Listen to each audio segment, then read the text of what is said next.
One language sets you in a corridor for life. Two languages open every door on the way. Frank Smith.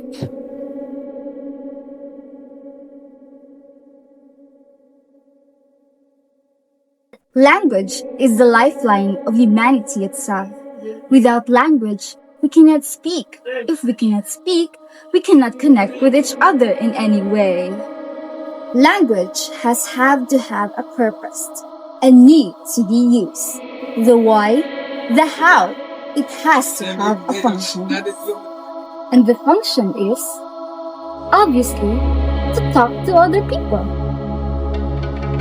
So that it may be witnessed, three significant individuals have been approached who were detailed on the ways of how they use language, and for each individual, their own differing situation have been taken into consideration. And all are very much valuable. So let us witness how the Philippine tongues work as intended by its nature, and how flexible it is in connection to language.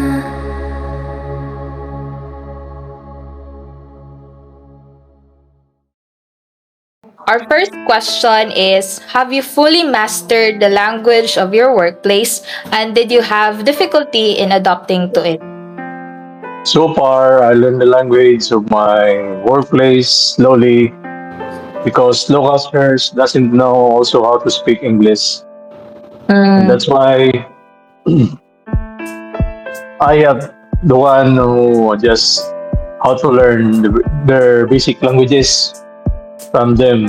Example, how to count in Arabic and mostly how to respond in their greetings.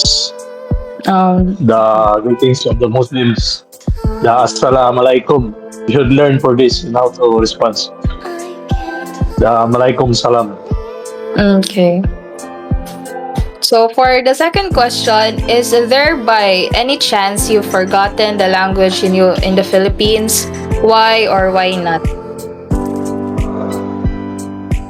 I don't think so. No, there's no need or no any chances to forget the languages. I know in the Philippines because I'm proud to be a Filipino and where I came from.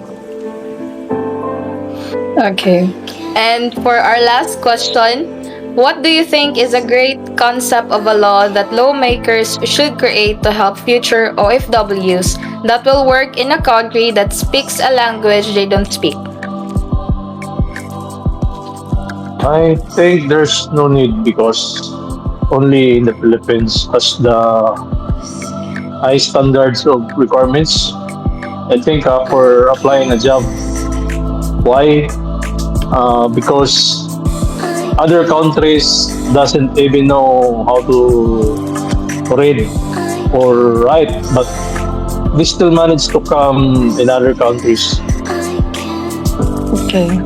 We thank you for your valuable insights, kind and hardworking sir. The struggle in knowing a different language from locals must have been quite the challenge. Yet, it was successful all the same, entertaining the languages he originally had as well. To think that there is no need for policies for future OFWs, though most interesting indeed.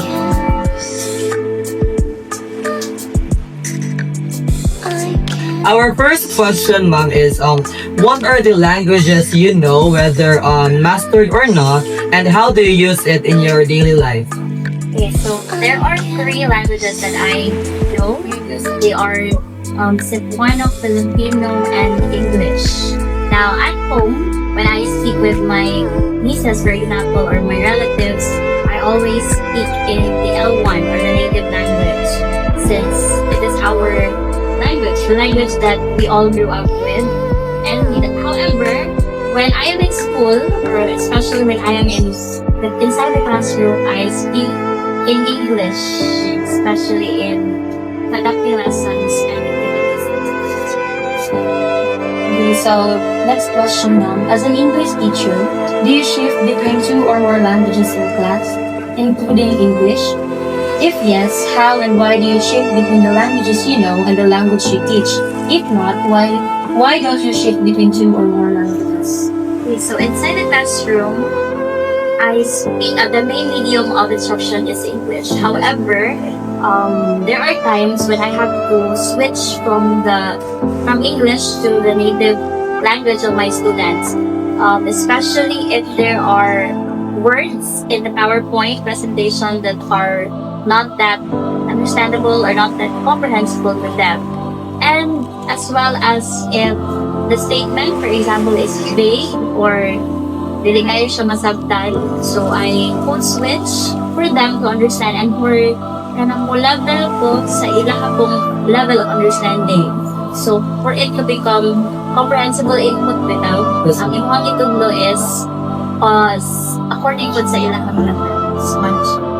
So our last question for you, ma'am, is since you teach the English language, which makes you an expert of it, what and how did you use the second language acquisition theories like the behaviorist, constructivist, and cognitive theories to both learn the complexities of English as a whole and teach what you learn in terms? Okay, so the first question is which makes you an expert of it. I don't think there is something that can I of my experience sa ato because I'm not that there is still so much to learn about the English language because it is a very broad concept and a very broad field.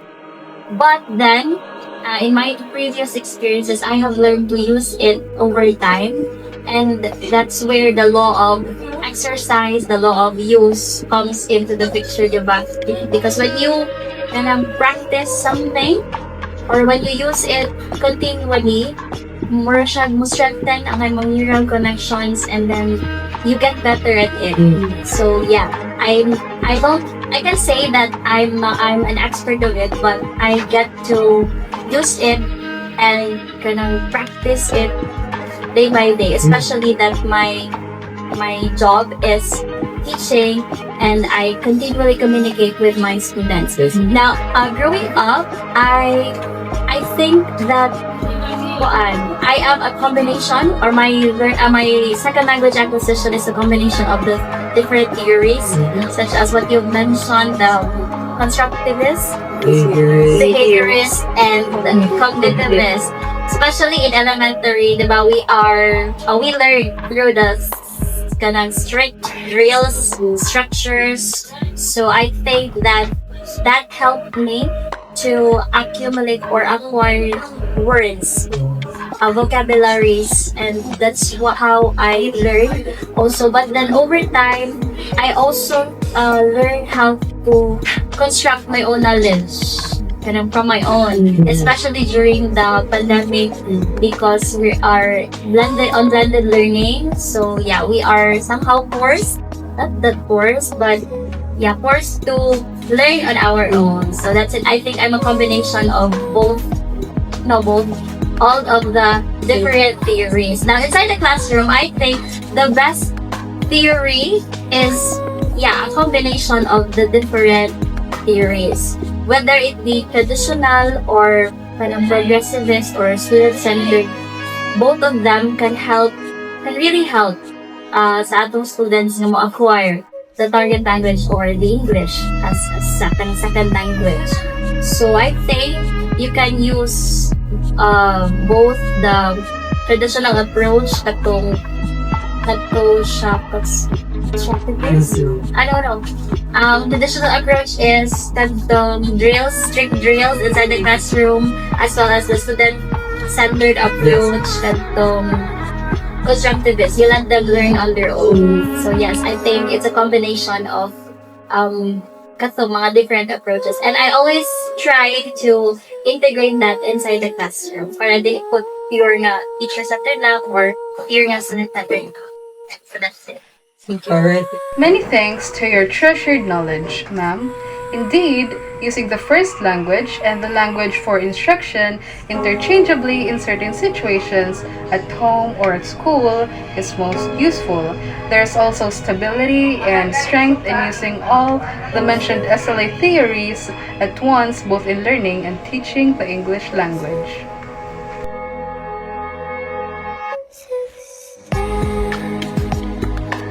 So first is, what language do you and your children speak as first and second language respectively?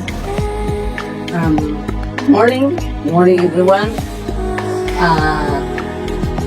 Actually, as a parent, when they're still young, so young, maybe in their toddlers, I try to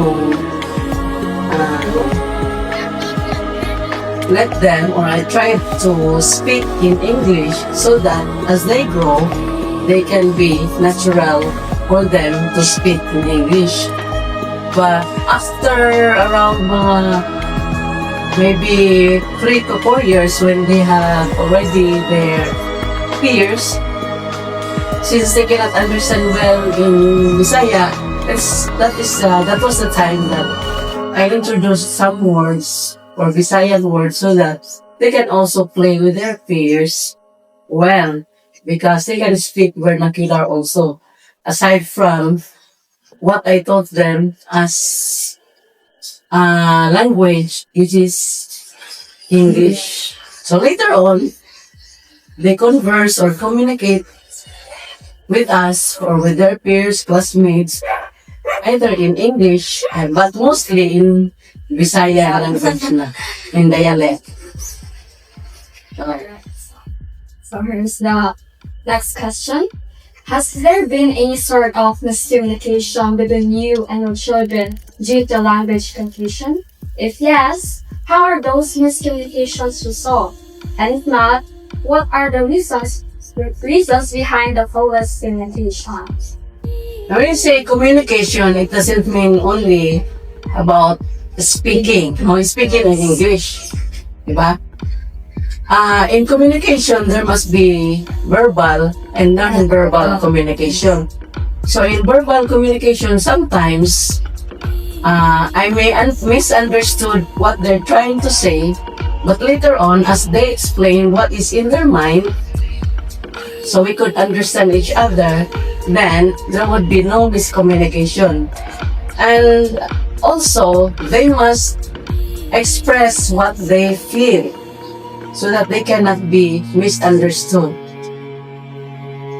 So in any way, or in other words, miscommunication must not be developed at home, because the home is where you speak freely, openly, and the home is where my children must open not only verbally but also about their feelings, what is in their mind. So, when there are miscommunication, it's natural as a family. But later on, that miscommunication must be patched up to have a proper or a relationship with my children. Conversationally, is it difficult for you to converse with your children? Why or when? Now, in conversation, because my children are already old enough now in their going through adulthood, Fred is already in high school, in college, I mean. Sorry about that. So, in conversation, I focused or emphasized mainly as they grow up, in their growing years, that they must say what they mean, so that we will have a best conversation. Now,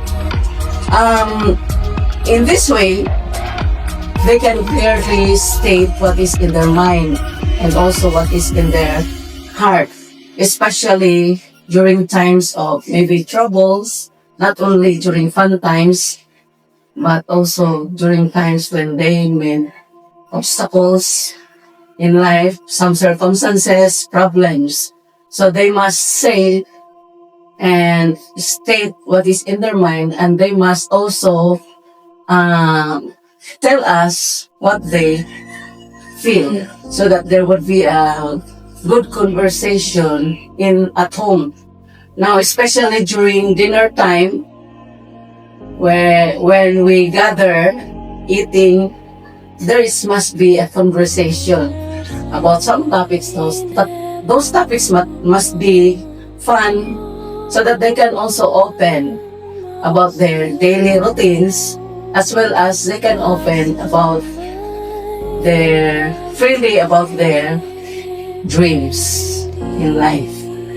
So conversation is actually a good interaction between parents and children to have not a happy and a good conversation, or what to say, so that they can have a way of sharing not only negative but also positive things. So that's all. Thank you for your thoughts, ma'am. It is rather interesting how English was taught first to your children than the vernacular for conversing with peers. The way to solve miscommunication is clean and effective as well in solving communication difficulties. To need your children to speak what they mean and what is on their hearts and minds is also quite effective and healthy. We have observed how 3 different Filipinos use language in their life. Their situations are as diverse as they are introduced. An overseas Filipino worker, an English teacher, a mother. Such situations could not be more different than each other.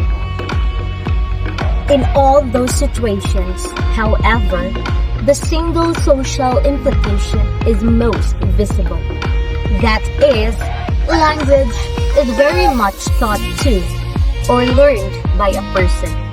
That training, usage, and meaning what needs to be said is how language is properly used. The flexibility comes in the ways that language is used in different situations. Language is a social device indeed, which helps the quality of life of everyone living it.